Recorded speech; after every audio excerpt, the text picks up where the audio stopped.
સૌરાષ્ટ્રભરમાં આજે પીજીવીસીએલ વીજ કાપ ઝુંબેશ હાથ ધરી રહી છે, જેમાં પીજીવીસીએલ દ્વારા મોટા પ્રમાણમાં વીજ લેણા મુદ્દે આ કાર્યવાહી હાથ ધરાય છે।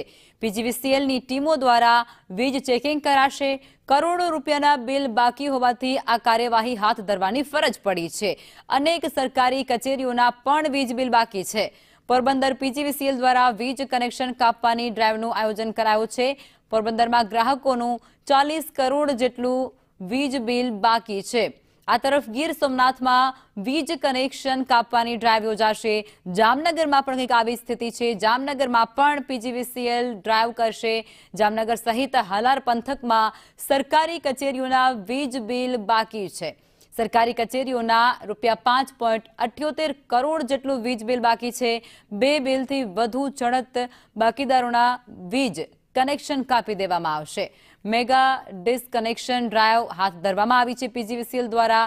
હાલારમાં 66,000થી પણ વધુ ગ્રાહકોના વીજ બિલ બાકી હોવાનો ખુલાસો થયો છે। ગ્રાહકોના વીજ બિલના ₹23 કરોડનું લેણું હજુ બાકી।